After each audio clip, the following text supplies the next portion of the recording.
La llegada de inmigrantes a la región pampeana fue un fenómeno extraordinario que tuvo lugar en la República Argentina entre los siglos XIX y XX. Llegaron en barco desde el viejo mundo millones de personas con sus razones e ilusiones a cuesta, pero no todos se quedaron. Entre aquellos que se afincaron estaban los que decididamente se ubicaron en las ciudades, como muchos españoles.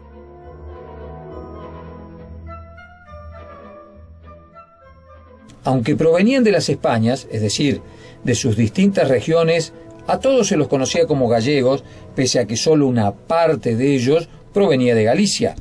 San Francisco fue una localidad muy propicia para que se arraigara la colectividad española. Una fuerte dedicación al trabajo los encontró en breve tiempo como dependientes o dueños de comercios de las más diversas índoles, en los más variados oficios que animaban la vida cotidiana, en la prensa y en la política local.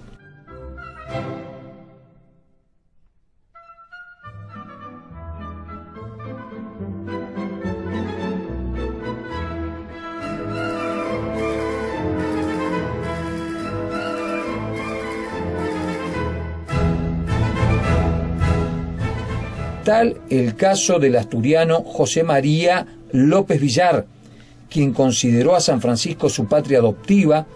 Era un fuerte comerciante local que fue intendente, presidente del Consejo Deliberante, consejero del Banco Nación, fundador y primer presidente de una entidad creada en octubre de 1901, denominada Sociedad Benéfica Española. Donó el terreno donde se erigió su sede social, que sigue en pie, y posteriormente su prado, merced a su generosidad.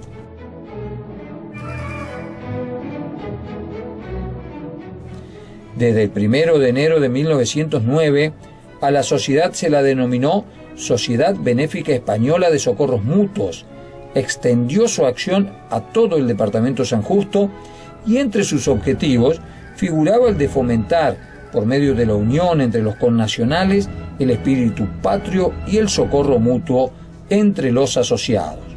Por ello, la actividad de esos primeros años de la institución estuvo dedicada a la asistencia social, al acudir en ayuda de los españoles por enfermedad, medicinas, subsidios y también en casos de muerte. La celebración principal de la colectividad española, las romerías, tenían lugar el día 12 de octubre. Los programas dan cuenta de la continuidad de dicha festividad en la primera mitad del siglo XX.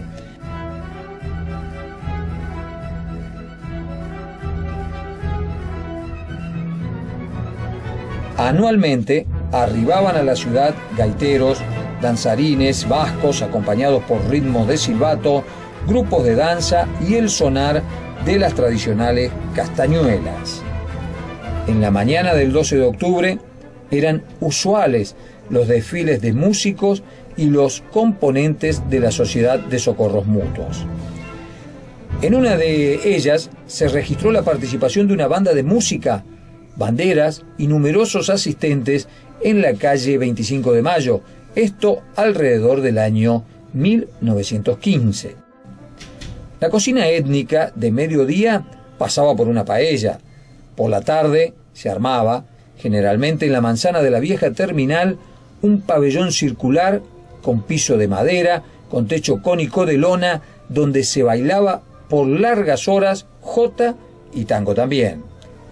Otro de los lugares en que se realizaban las romerías era en la plaza donde estaba la cancha de fútbol del Club Belgrano, actual Vélez Sarsfield. Se instalaban dos carpas, la oficial para gente de destacada posición social y la popular con cantinas y kioscos. Los gaiteros hacían las delicias de los bailarines, había concursos de jota y tango, festejos de 2 o 3 días en horario vespertino y también nocturno. En los kioscos, damas con el clásico mantón de Manila vendían cédulas de sorteo con algún juego de azar, globos y golosinas. La recaudación era destinada a fines benéficos y eran frecuentes los juegos de artificio. Como presidente actual de la Sociedad Española de Socorros Mutuos, estamos muy orgullosos por este merecido homenaje a José María López Villar y Fernández, que fue un gran benefactor de la sociedad española y de otras instituciones de San Francisco. José María Villar llegó a la Argentina a los 23 años y se dirigió a la ciudad de Santa Fe, donde ejerció como dependiente el comercio. Allí conoció a José Bernardo Iturraspe, como sabemos fundador de la ciudad y hombre preeminente de la política en aquel entonces, y ahí tomó conocimiento de que se iba a hacer una línea del ferrocarril que iría de Rosario a Córdoba, y en ese interín, en ese intermedio, se crearía un pueblo que se llamaría San Francisco. Conociendo esa circunstancia, ¿no es cierto?, se vino para esta región y... Llegó en 1886 y fue testigo de la inauguración de la primera estación de ferrocarril. Con su compatriota, Juan Rodríguez, fundó la primera casa de ramos de almacén, tienda y ferretería. Al poco tiempo se independizó y, como uno de los tantos inmigrantes triunfadores de ese periodo, fue formando su capital, anexando a la actividad mercantil la explotación agrícola y ganadera en base a parcelas adquiridas a precio módico. Pronto se lo conoció en el pueblo como un fuerte comerciante y acaudalado hacendado, según lo calificaba la revista La Semana, ya existente en 1902.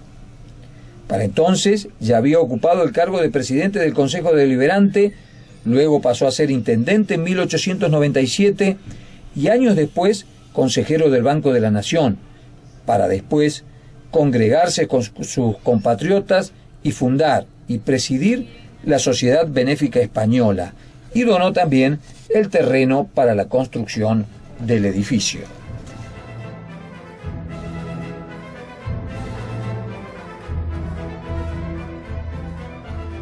En 1926 fue cónsul de España en San Francisco hasta el día de su muerte, que se produjo el 23 de junio de 1943. Caballero en la más amplia acepción de la palabra, se había ganado, a través de su larga actuación en la ciudad, el respeto y consideración en los más de 50 años que tuvo a San Francisco como su patria adoptiva. No hubo acto u obra de bien común que no llevara la prueba de su generosidad, de su alma y el amor por el pueblo que labró su fortuna, y quiso demostrarlo a la hora de expresar su póstuma voluntad, creando la Asociación Civil José María Villar, con fines benéficos, en especial para el hogar de ancianos Enrique J. Carrá. La que fue su casa en Pasaje Lisandro de la Torre es parte de su legado, y luego de muchos años como local comercial fue demolida, en parte para dar lugar a una nueva construcción, pero otro espacio de la vivienda se conservó y será restaurado como testimonio de la época en que este asturiano llegó a San Francisco a labrar su futuro. En el Centro Cívico Comercial, desde los años 70, un espacio se denomina Rincón Español. Fue impulsado por la hispanidad local y la Asociación Civil José María Villar y Fernández. Tiene columnas de hierro forjado, un patio con embaldosado y mayólicas y una fuente que en una de sus caras muestra la imagen de Villar y Fernández como monumento de permanente gratitud a su caballerosidad y también a su enorme generosidad.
Plaza San Francisco fue el centro urbano de la colonia según el plano de fundación del 9 de septiembre de 1886. Al sur de ese núcleo, un par de años después, comenzó la circulación de trenes, medio de transporte fundamental de entonces.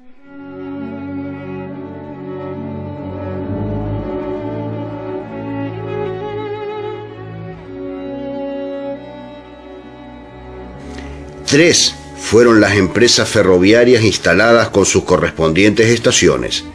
En torno a ellas se empezó a reunir la población, sector que se conoció como Estación San Francisco. Alrededor de una de ellas, la estación Iturraspe, del ferrocarril Buenos Aires y Rosario, luego Central Argentino y finalmente Ferrocarril Mitre, se ubicó una activa población. Este es el origen del barrio Iturraspe.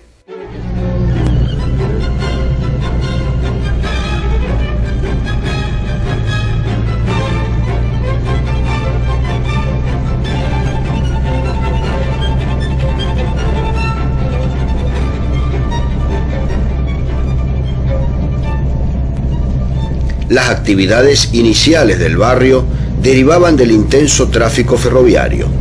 Todas las calles eran de tierra. En una de ellas, calle Iturraspe, casi Jujuy, vivió a fines del siglo XIX un joven Leopoldo Lugones cuando era empleado de escribanía.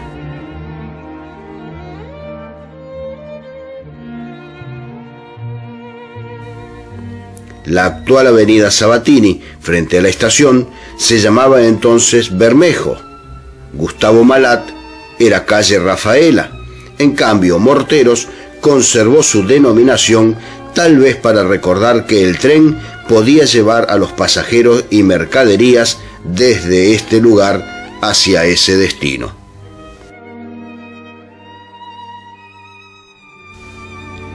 A principios de los años 30, en esa zona funcionaba el hotel y restaurante de Carlos Somariva, la fonda o restaurante de Adela, viuda de Alessandrini, el restaurante de Basilio Atlan, la fiambrería de Luis Erguanti, el almacén de Luis Buca, la panadería de los hermanos Machelo, que le habían comprado a la familia Rota en Boulevard 25 de Mayo y Jujuy.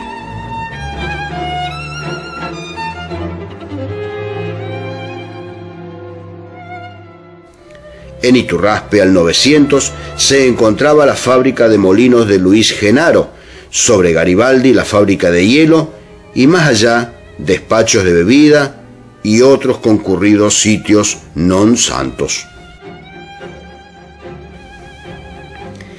En mayo de 1939, un grupo de vecinos del sector se reunió con el objetivo de lograr la puesta en marcha de un establecimiento educacional. Fue la Escuela Terminal, que luego tomó el nombre de Presidente Hipólito Yrigoyen. Gestionaron y obtuvieron la cesión del terreno por parte de la administración del gobernador Amadeo Sabatini, lo que permitió concretar prontamente su anhelo.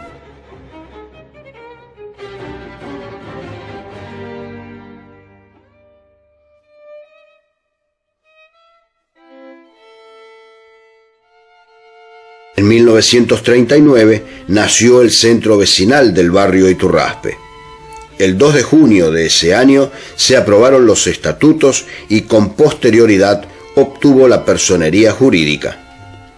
Tuvo varias sedes hasta que logró su casa propia en la esquina sudoeste de Iturraspe y Maliat, calle que tiene el nombre de uno de los pioneros más recordados de este barrio.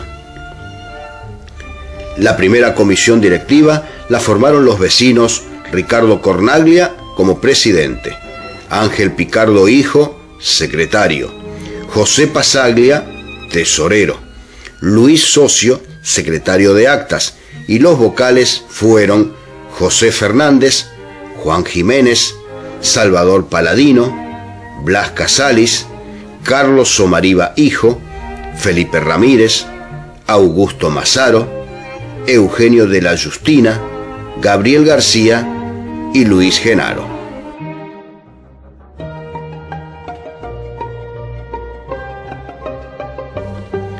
la entidad apoyó y obtuvo la construcción del camino pavimentado al hospital, la seccional de policía, una estafeta postal. También concretó un monumento al fundador de la colonia. El busto de Iturraspe es una magnífica escultura de Miguel Pablo Borgarelo que junto al mástil se encuentran emplazados en una pequeña plazoleta frente a la sede del centro vecinal.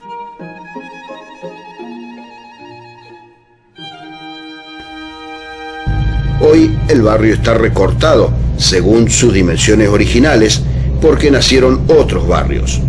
Ya no cuenta con la canchita de Iturraspe, pero sí hay otras como la de River Plate. Tampoco funcionan industrias como la metalúrgica Mañano. Ahí está Transporte Carosio Bairolati. Pero se imponen Micrón Fresar Acción, entre otras fábricas y comercio.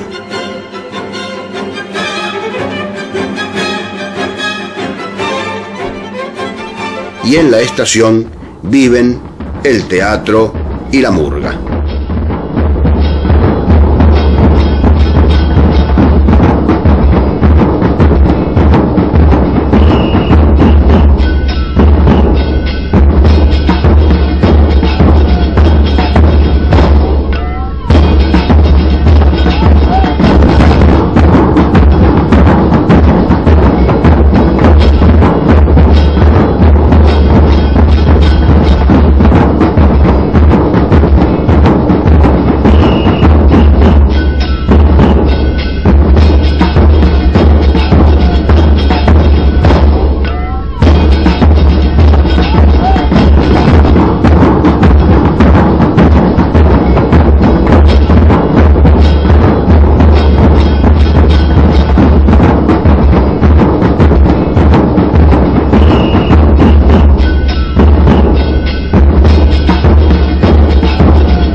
El Chalet de la Campana fue durante muchas décadas el edificio más emblemático que tuvo Barrio Iturraspe.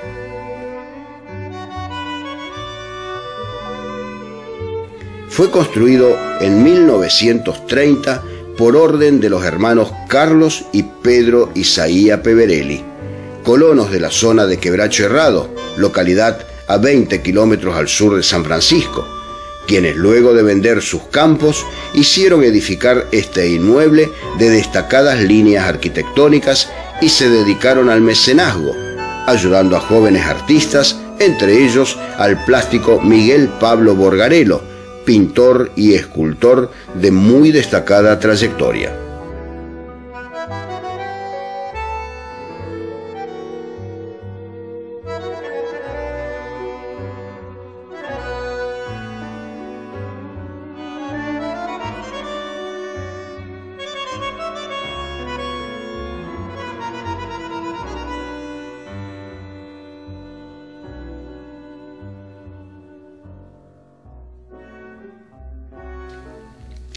Es un edificio de 2 plantas, de líneas italianizantes, cuyo elemento de mayor originalidad y el que le confería característica pintoresquista era el mirador octogonal cubierto por una cúpula en forma de campana que se halla en la esquina de la construcción.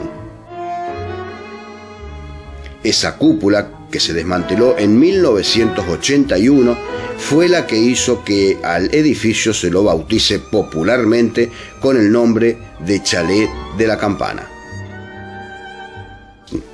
Luego de los Isaía Peverelli, entre otros, fueron propietarios del chalet Aurelio Gómez Sixto, Plácido García Rodríguez, la familia Ambrosino, la familia Cavallini, que lo cedió en comodato durante varios años al Archivo Gráfico y Museo Histórico de San Francisco y la región para que allí funcionen sus instalaciones, antes de ser vendido a los actuales propietarios.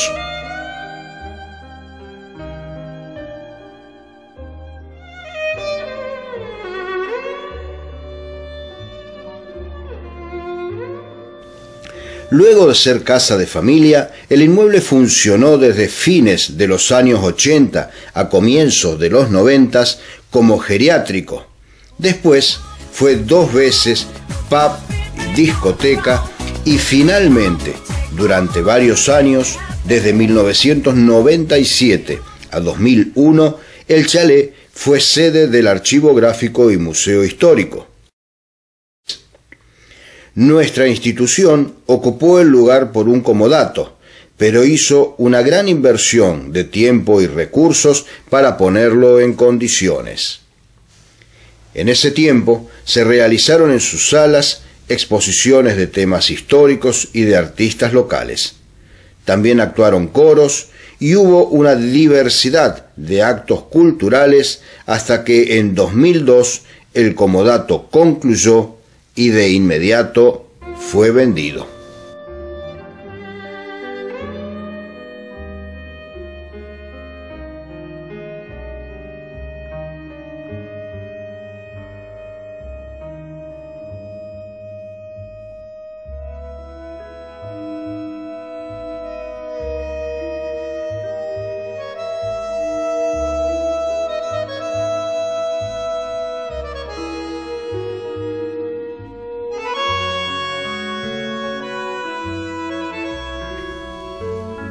El edificio hoy ya no presenta ni la cúpula del mirador ni los techos de tejas que durante muchos años fueron también su signo característico.